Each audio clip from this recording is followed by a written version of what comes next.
The smile stopped first. Not the cameras, not the senators with their hands folded on raised wood, not the gallery packed with faces that had come ready for a show. Barron Trump's smile stopped. It froze halfway across his face, caught mid-lift like a door that had lost its hinge. One corner of his mouth still wanted to go up. The other had already quit. Under the white-hot studio lights, his fingers tightened around a paper cup of water, and the thin plastic gave a small, barely audible tremble. A drop slid down the side of the cup and fell onto the table without a sound. Nobody reached for it. For 31 seconds, the room held its breath. The air vents hummed low and steady. A chair in the back row gave a faint creak. Somewhere near the wall, a reporter shifted and then went still, as if afraid to be the first person in the room to make an ordinary sound. The red recording lights stayed on. The whole country, if it had been watching in that instant, would have seen exactly the same thing. A young man who had walked in certain he was in command, sitting frozen in a chair with nothing left to say. And across from him, Barack Obama did not look victorious. He did not lean forward. He did not smile. He sat with one hand folded over the other, fingers still, posture calm, as quiet as a man waiting for rain to finish falling before he speaks. To understand how Barron Trump ended up frozen in that chair, you have to go back to 3:47 that afternoon. Back to the moment he walked into the hearing room thinking he had already won. The hallway outside the chamber was a river of cables, camera cases, security agents, and staffers carrying too many folders at once. The marble floor caught the warm, yellow wash of old ceiling lights. Every few seconds, a side door opened and another wave of noise rolled out. Shoes on stone, low voices, a laugh cut short, the click of a lens locking into place. Barron arrived with the kind of timing that tells a room he expects it to wait for him. He wore a navy suit cut clean and sharp, the kind of tailoring that makes a young man look taller than he already is. There was a loose thread at the edge of one cuff, so small that most people in the corridor never noticed it. But cameras catch what crowds miss. His tie hung straight. His hair was neat. His face wore that smooth, practiced calm that some young men confuse with real control. He moved through the crowd without hurrying, without glancing around like someone unsure of the space. He moved like someone who had been told his whole life that rooms adjust to him. Behind him, the whispers started. Some of it was the name. Most of it was the clip. 2 nights earlier, Barron had appeared on a late-night panel that went viral before the night was over. In a cool, clipped voice, he had laughed at what he called the old theater of moral speeches. He said the country was tired of men who paused before every answer to sound wise. He said quiet was just another trick. He said people mistook stillness for depth because it looked good on television. Then, with a grin that hit the feeds hard, he added that some public figures had built whole careers on saying less than people imagined they heard. Everyone knew who he meant. He never said Obama's name. He did not need to. That was the setup. That was the bait.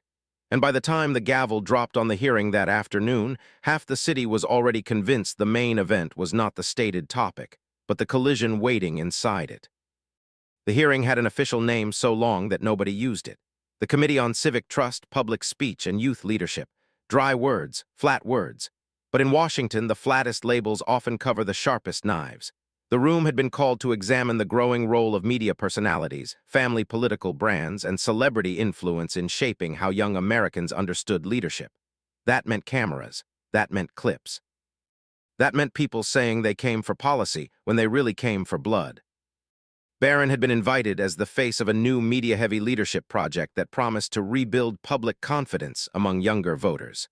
Young, well-known, camera-ready, and just provocative enough to pull an audience without looking like he was trying. Or so many people thought. Obama had been invited for a different reason entirely. Not because anyone expected him to shout, not because anyone expected him to attack, but because even people who disliked him admitted he understood how public speech shaped public life. He had spent years talking to rooms that wanted hope, rooms that wanted certainty, rooms that wanted to hate him, and rooms that wanted him to save them. He knew the difference between a speech and a performance, and he knew the cost when a country forgot that difference. That was why the room felt electric before either man sat down. It was not youth against age. It was one idea of power against another. In the waiting room one hall over, Obama stood beside a narrow window that looked out on a gray strip of city sky. He had arrived earlier than he needed to. A staffer offered coffee. He declined.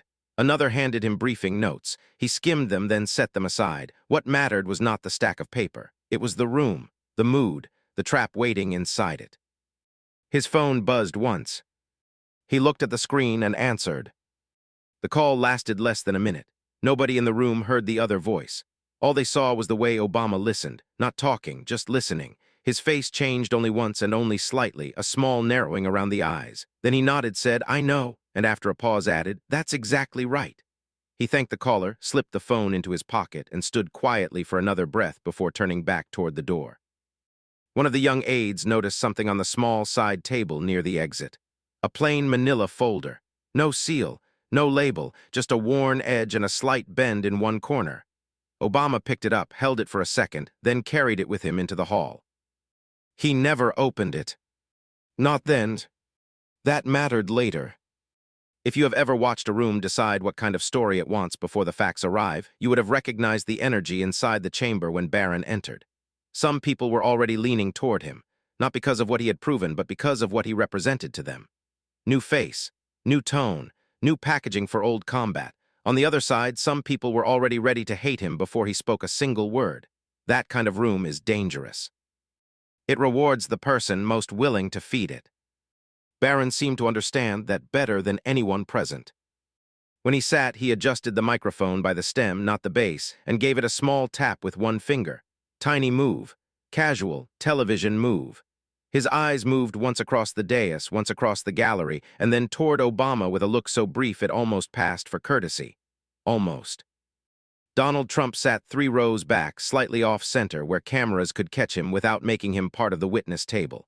He wore a dark suit, a bright tie, and that familiar half-smile that always seemed to arrive before the joke.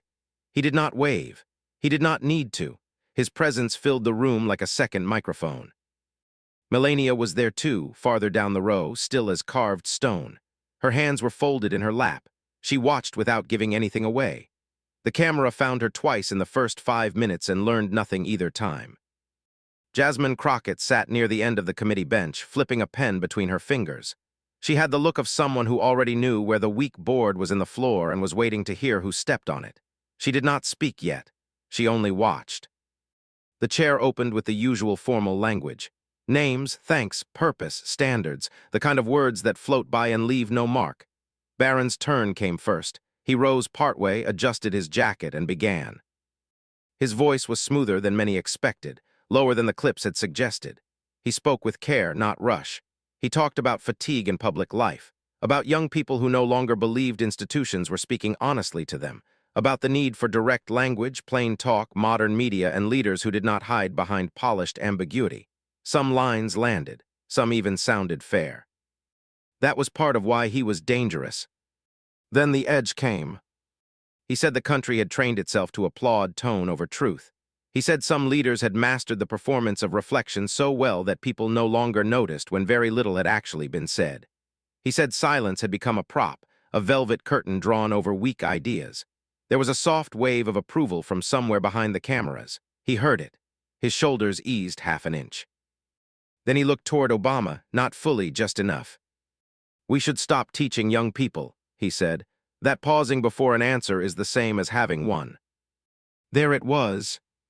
Not a direct insult, better than that, sharper, a sentence built to travel in clips. A few people smiled.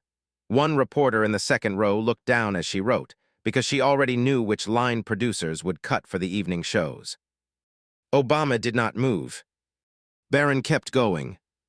He said the future belonged to people who could speak clearly, not people who mistook mystique for leadership. He said public trust would never be rebuilt by men who floated above hard questions and let the audience fill in the gaps. He said humility was not the same thing as vagueness. He said restraint could become avoidance if a leader used it often enough. Every few sentences, he paused just long enough to invite reaction. It was clever. It was studied. He was building a ladder out of the room's expectations and climbing it in real time. And still Obama did not move. That did something to Barron, nothing visible at first, just a tiny shift. He had expected a smile, maybe. A note passed down the table, a lifted eyebrow, some sign that the dart had landed. Instead, he got stillness. Not weak stillness, not passive stillness. The kind that gives a performer nowhere to place his next line. That is the kind of moment that keeps viewers leaning in, not because someone shouted, because nobody did. Barron finished his opening statement to firm applause from parts of the gallery that forgot. For a second, it was a hearing and not a show. The chair tapped the gavel lightly for order. The room reset, or tried to. Then came the first round of questions. At first, it went the way Barron wanted. One committee member asked about youth media strategies, and Barron answered with polished confidence. Another asked about transparency, and he gave a smooth answer about innovation and direct engagement. Jasmine asked how his project would measure trust beyond clicks and views. He answered with numbers so shiny they sounded rehearsed, but clean enough to pass the first test. Then a senator near the middle asked whether style and substance could really be separated in public life. Barron leaned toward the microphone. "They can't," he said. "That's my point. If someone looks thoughtful because they speak slowly, that is style doing the work of substance. We should be honest about that." He glanced again toward Obama. And that was when the first silence arrived.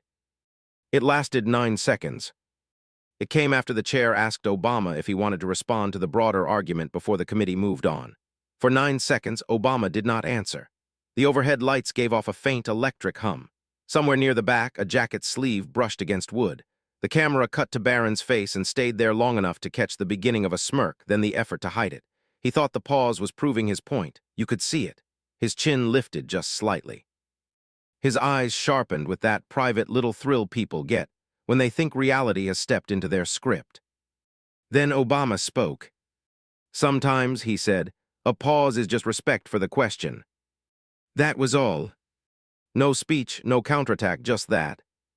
A few people shifted in their seats. Nothing dramatic, but the temperature changed by 1 degree, maybe 2. It was the first hairline crack, the kind most viewers miss unless they stay. Barron smiled again, though not quite as easily. "Respect matters," he said, "but so does clarity." Obama nodded. "It does." Again, that was all. For another 10 minutes, the hearing moved like a train on tracks nobody wanted to admit were bending. Barron talked more. That was the first sign. People who are fully in control rarely need to keep proving it, but Barron filled every pocket of silence with fresh language. He talked about generational change, about speed, about media literacy, about old forms dying and new forms rising. Some of it was true, some of it was fog, most of it was delivered with enough certainty to blur the line. Obama answered when asked. Briefly. He spoke about trust not as mood, but as habit. About the duty to mean what you say, especially when cameras reward the opposite. About the difference between making a room react and making a room think. He never once mentioned Barron by name in those answers, even though Barron's whole performance was angled toward him like a blade catching light. Trump in the gallery wore his satisfaction openly now. Once, when Barron got a ripple of laughter after a line about the museum gift shop version of wisdom, Donald leaned back with his hands folded over his stomach and looked around as if the hearing had already turned. The second loop opened then, though almost nobody noticed. A committee counsel slid a printed transcript toward the chair. It was from Barron's late-night interview 2 nights earlier. The top page had one line highlighted. Barron never saw it from where he sat. The camera did not catch it either, but Jasmine did. Her eyes dropped to the line and rose again slowly. Still, Obama did not reach for the folder he had carried in. Not yet. Near the midpoint, one of the older senators tried to pin Barron down on a basic question. If public trust was so damaged, what did Barron believe a leader owed the public in moments of crisis? Not branding, not messaging. Owed. Barron answered fast, too fast. Confidence, he said. People need leaders who don't blink. That line got a murmur. Strong line, bad answer. Obama looked down once, as if writing a note, though his pen did not move. The senator pressed, and when confidence outpaces knowledge. Barron let out a short laugh. That's a clever phrase, but people can smell hesitation. They know when a leader is hiding behind uncertainty. That wasn't the question, Jasmine said quietly. There was no anger in her voice. That made it hit harder. Barron turned tea. Over her, I answered the spirit of it. No, Jasmine said. You answered the version that helped you. A tiny smile flashed across a few faces in the room and vanished. Barron recovered quickly. He had the gift many polished people have. He could act untouched before the cut even started bleeding. He said he welcomed direct questions. He said he had no problem being challenged. He said young leaders were tired of being told confidence was a flaw by people who had spent decades protecting their own status. That was aimed at more than Obama. It was aimed at the whole bench. It was bold, maybe foolish, but it got what Barron had been chasing from the beginning: reaction.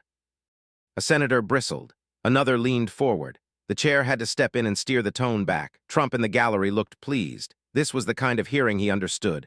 Push, taunt, make them emotional. Once they react, call them unstable. It was an old trick, old enough that Obama knew it by feel before the first sentence finished.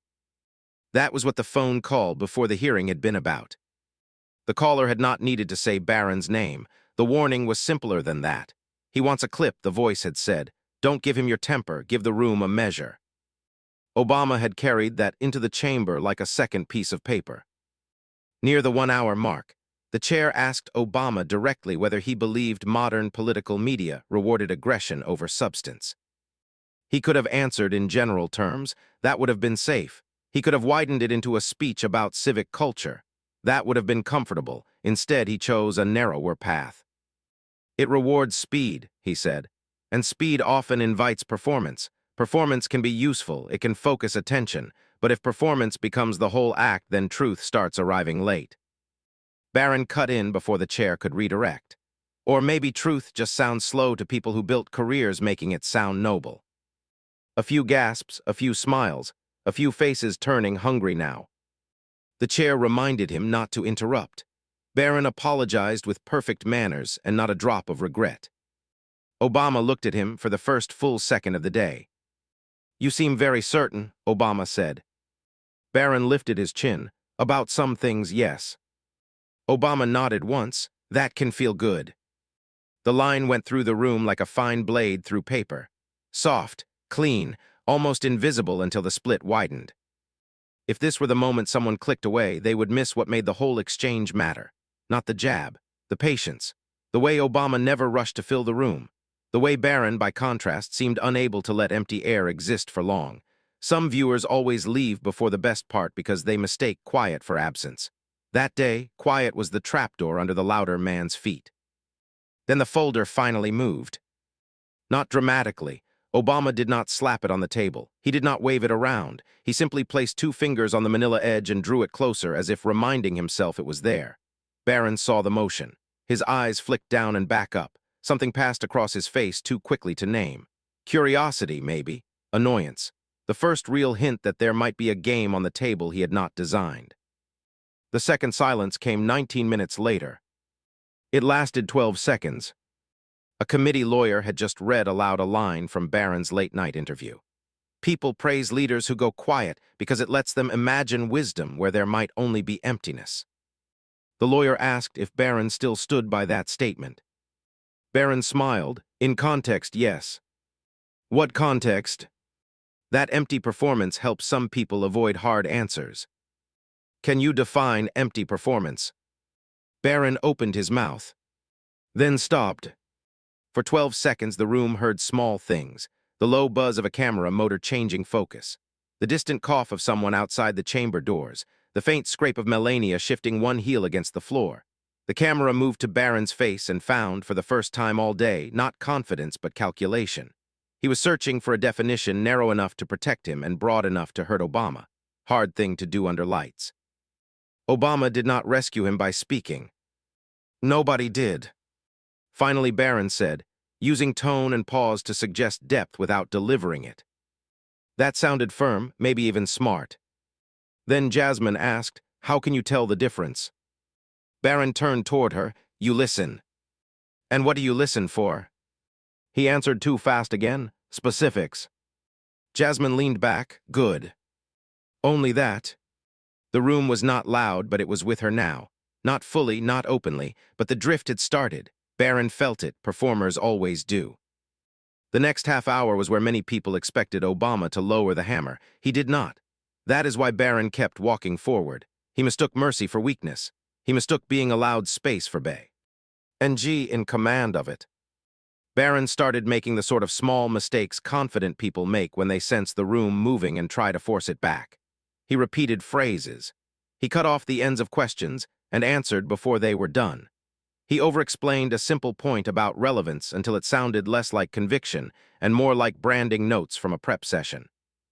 Once, when a senator asked whether leadership also required admitting what one did not know, Barron laughed in a way that would have played on a podcast, but sounded brittle inside a hearing chamber.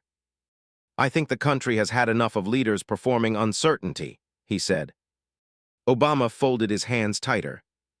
There was the line, the one he would return to later. A few minutes after that, the chair turned to Obama and invited him to respond to the larger theme of the day. Cameras leaned in, pens lifted. Even Trump sat forward half an inch. This was supposed to be the big speech moment. Obama gave them nothing of the kind. He looked not at Barron, but at the committee. "When people lose trust," he said, "they don't always lose it because a leader was imperfect. Often they lose it because they sense they're being managed. They feel the difference between being spoken to and being worked on, and once that feeling sets in, every sentence starts sounding like a tool." He paused, not long, just enough. "You can't fix that with better theater." Then he stopped. It was almost rude how short it was. Barron leaned toward his microphone before the echo even died. "With respect, that sounds elegant, but it avoids the real issue. People do not want to be managed, true. They also don't want to be patronized by people who think their silence alone carries moral weight." Obama turned his head slowly. "That bothers you," he said. Barron gave a small shrug. "I notice it." "Do you?" Now Barron smiled again, but it was thinner. "Yes." The chair began to move on, but Barron asked to add one more point, and because this was still a hearing and not yet a collapse, he was allowed. He said Americans were tired of symbols pretending to be answers, tired of old names walking into rooms and assuming gravity would do the work, tired of being told calmness meant wisdom, tired of having to clap for mystery. By the time he finished, he looked pleased with himself again. He had gotten there. He had said the thing everyone came to hear him say without once crossing into language that sounded openly disrespectful. Clean hit, or so he thought. Obama looked down at the folder. Then he opened it. No flourish, no performance, just the dry sound of paper sliding against paper. Inside were three things: a transcript from Barron's interview, a printed statement from Barron's own leadership project website, and a page of handwritten notes in Obama's neat, compact script taken from that short phone call before the hearing. Barron could not see the details, but he heard the paper move. So did the room. A strange thing happened then. The chamber grew still before anyone had been told to. Obama lifted the top transcript page and spoke in the same tone a person might use to read the weather. "2 nights ago," he said, "you said people can smell hesitation. Today you said leaders owe the public confidence and that uncertainty is often just performance. On your project website, you also say leadership begins by listening longer than feels comfortable." Barron blinked once. Obama lowered the page. "I thought that last line was interesting." Barron answered quickly, "It is." Obama nodded, "Because you don't seem to believe it." The room went dead still. Not noisy still, not shocked still, thinking still. Barron let out a short breath through his nose. "I believe in listening. I also believe endless delay gets dressed up as wisdom in public life." Obama kept his eyes on him. "That is not what I said." "That's what you're doing." "No," Obama said. "I'm describing what you're doing." There it was. The mirrors. Not a speech, not a takedown, a mirror. Barron's face changed in a way no coaching could hide. He had heard the turn, but he had not yet grasped its full shape. Obama continued, still quiet, still almost gentle. "You say listening matters," he said. "Then you rush to fill every silence before anyone can test what you mean. You say people want clarity. Then when you are asked for a definition, you give a slogan and call it clarity. You say confidence is what leaders owe the public. But confidence without room for truth is not confidence. It is a demand. It says, trust me before I've shown you why." Nobody moved. Not Trump, not Melania, not the senators, not the staffers along the wall.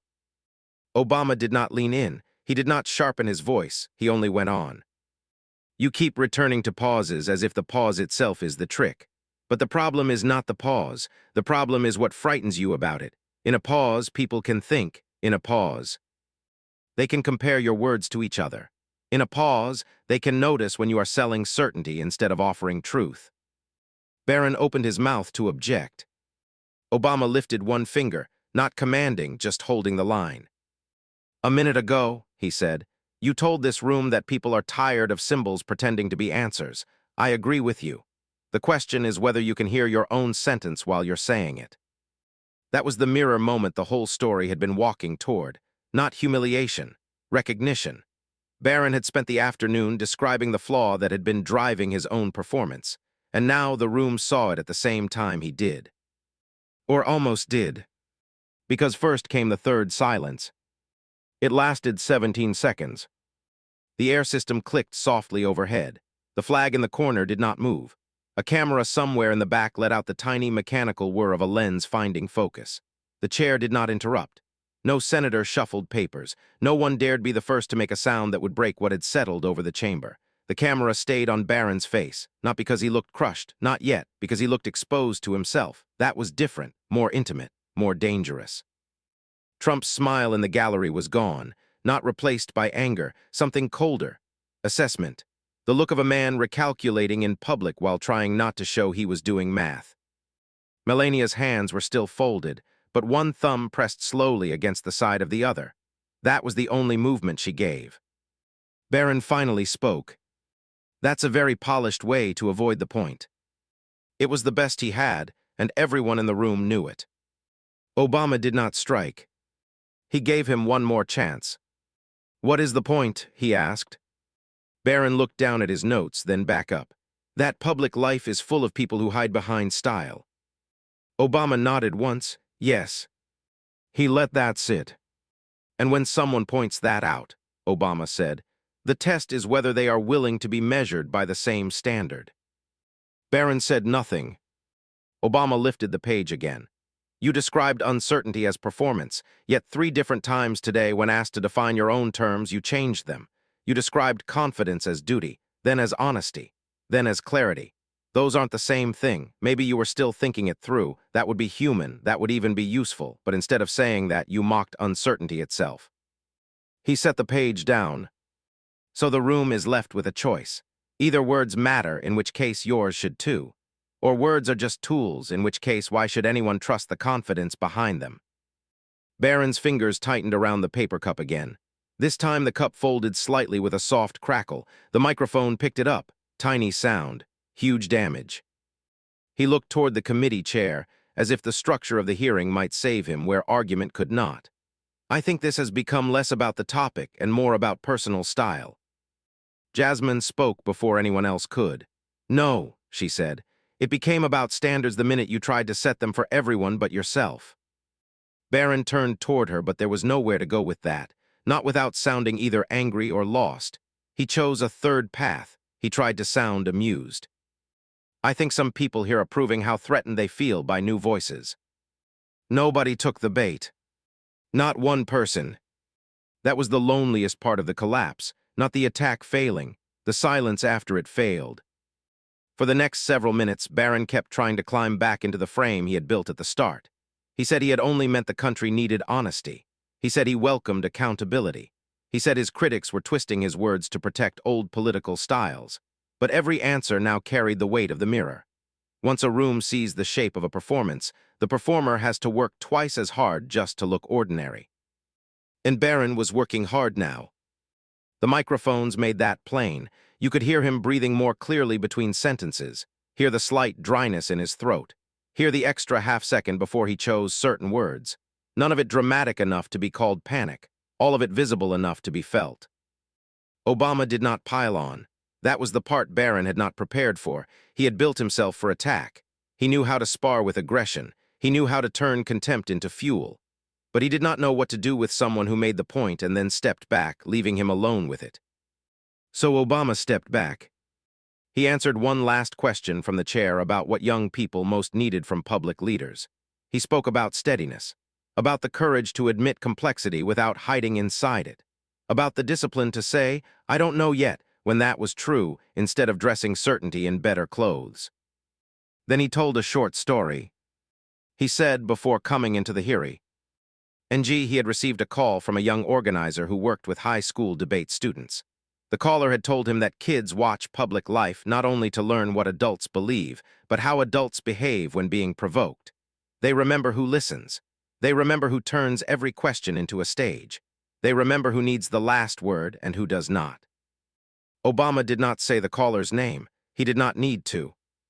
He only said, "That seemed worth remembering today." Barron stared at the table. The unpaid loop still waiting in the story was the line from the previous interview. The line Barron had forgotten he said on the record. It came back now, not with fireworks, but with almost sad precision. The committee counsel read it aloud from the transcript. When someone stays quiet long enough, the audience starts doing the work for them. The counsel asked if Barron wanted to clarify what he meant. Barron looked up, then toward the gallery, then toward the microphones, then at Obama. For a strange second, it seemed possible he might answer honestly, that he might say he had come in overconfident, that he had confused speed with strength, that he had wanted a clip and found a standard. There was room for that. The room would have respected it, maybe not all of it, but enough. Instead, he said, "I think my meaning was obvious." And in a way, that was the truest thing he had said all afternoon. Because now it was obvious, not the meaning he intended, the meaning he had created. The chair thanked both witnesses and signaled that the hearing was nearing its close. The formal part was ending, but the real ending had already happened. Everyone in the room knew it. The producers near the back knew it from the way they stopped whispering and started clipping. The reporters knew it from the speed of their typing. Trump knew it from the set of his jaw.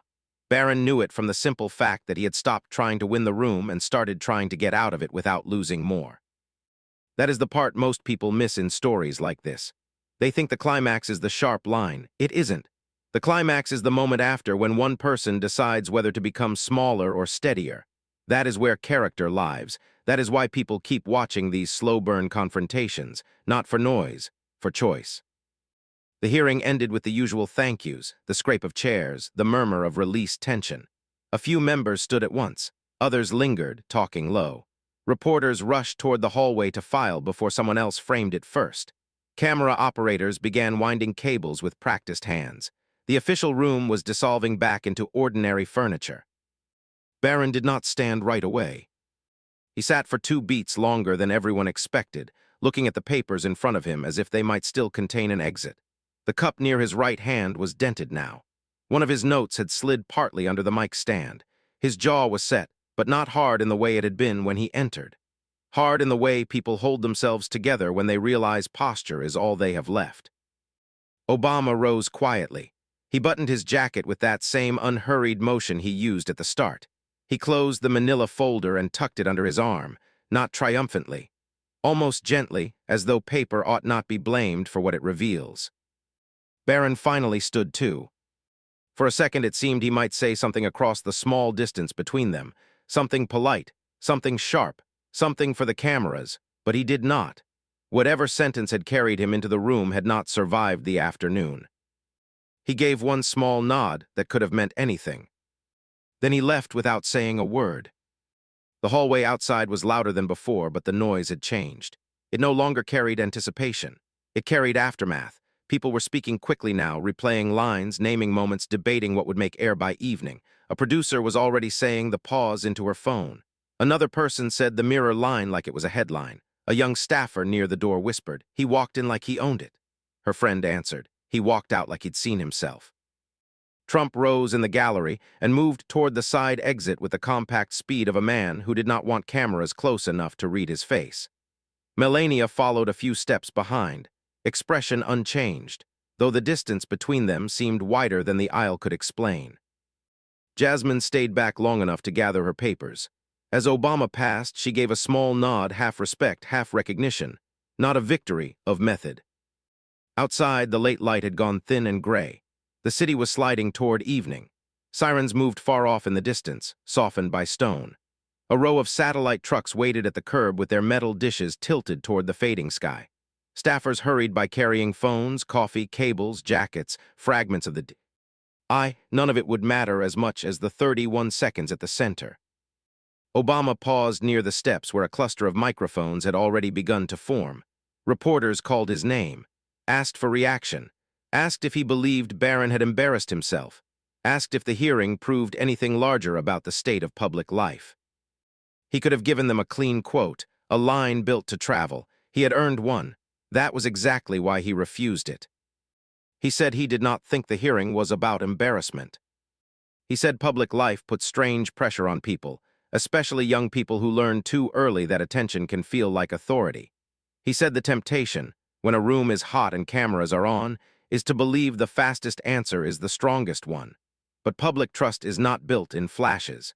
It is built when people show they can stand inside a hard question without rushing to escape it.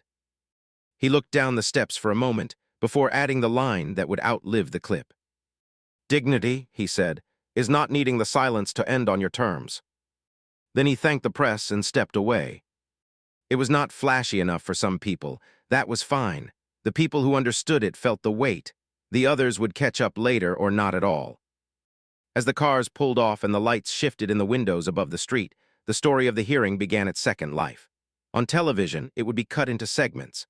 On social media, it would be broken into clips, reactions, mockery, praise, denial, spin. Some would call Barron brave for challenging a political legend. Some would say Obama had outclassed him from the first breath. Some would insist the whole thing proved their side's larger point, whatever side that was. That is what modern public life does. It turns even moments of exposure into material. But underneath all of that, something simpler had happened in the room. A young man had entered believing that command meant never letting quiet settle. He believed that if he moved fast enough, spoke cleanly enough, and kept the audience reacting, he could outrun the burden of being measured. He thought restraint was decoration. He thought pauses were props. He thought the danger was silence itself. He was wrong. The danger was what silence lets everyone hear. By nightfall, the most replayed image would not be a grin or a point, or even the opening shot of Barron entering under the lights. It would be that still frame in the chamber when Obama had already finished speaking, and Barron had not yet found anything solid to say back. A face caught between persona and person, between confidence and recognition, between what he had planned to perform and what the room now knew.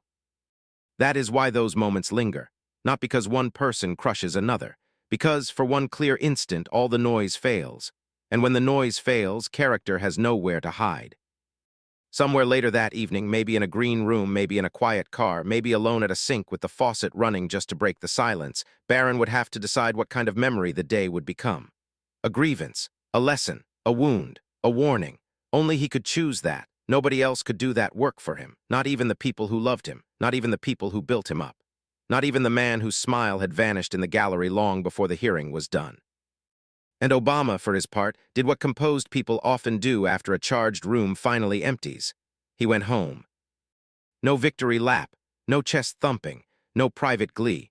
Because the deeper lesson was never that one man was smarter than another, or older than another, or more skilled under lights.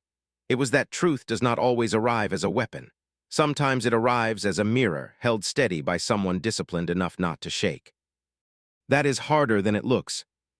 Anyone can win a loud room for 10 seconds. Plenty do. Some can even win it for 10 minutes. But very few can stand in a room built for performance and refuse to become a performer.